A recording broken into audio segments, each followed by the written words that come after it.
प्राकृत साधक कौन है? ब्रज के कृष्ण आकर्षित करते हैं।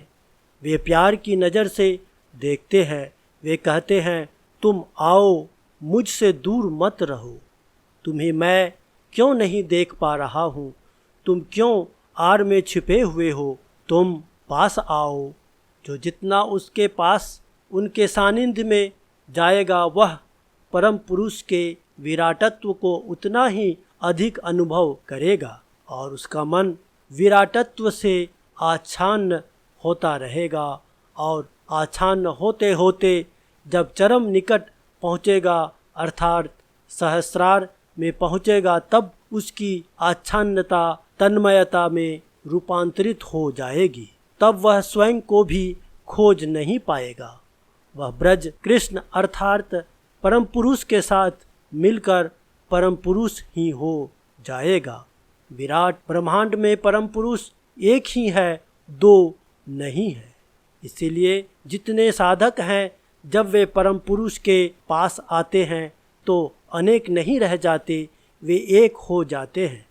इसीलिए जो प्राकृत साधक हैं, प्रकृत योगी हैं, प्रकृत तपस्वी हैं, उनके आपसी संपर्क में अत्यंत सौहार्द, अत्यंत प्रेम, अत्यंत आंतरिकता तथा आत्मीयता रहती है।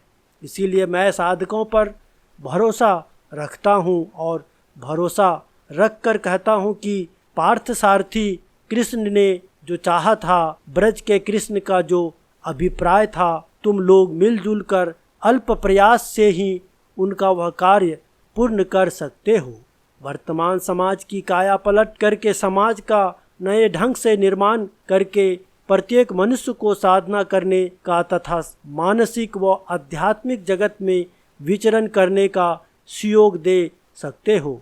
पीड़ित आर्त मनुष्य जो आगे नहीं चल सकते हैं, उनका दुख कष्ट दूर कर, उनके सजल नयनों के अश्रु पोंछकर एक अध्यात्म भित्तिक सुंदर मानव समाज का निर्माण कर लो। यही तुम लोगों के जीवन का एकमात्र उद्देश्य हो। बाबा का कहने का तात्पर्य है कि जो प्रकृति के साधक हैं, जो प्राकृतिक साधक हैं, जो परम पुरुष के नज़दीक जाना चाहते हैं, जो परम पुरुष को पाना चाहते हैं, वे सभी साधक, योगी, तपस्वी, गृही, सबके बीच का जो सौहार्द है, जो प्रेम है, वह अत्यंत ही मार्मिक और आत्मीयता से भरी हुई है। इसीलिए देखेंगे कि जहाँ भी कोई भक्त मिलेगा, वो आपस में एक दूसरे के गले लग जाएंगे। लेकिन विभिन्न मानसिकता वाले लोग आपस में नहीं मिल पाते। यही कारण है कि हमारी चेतन शक्ति, हमारे विचार, हमारी सोच एक जैसे होने से मानव समाज की गति और तेज हो जाती है। इसीलिए कृष्ण की सोच, उनकी विचार, उनके आदर्शों को जितना जल्द हो सकता है हम सबको समाज और विभिन्न गोष्ठियों तक उनके विचारों को पहुंचाकर ज़्यादा से ज़्यादा लोगों को आध्यात्मिकता के इस समुंदर में गोते लगाने के लिए तैयार करें। कहते हैं कि जब तुम परम पुरुष के पास जाते हो तो तुम उन्हीं में मिल जाते हो।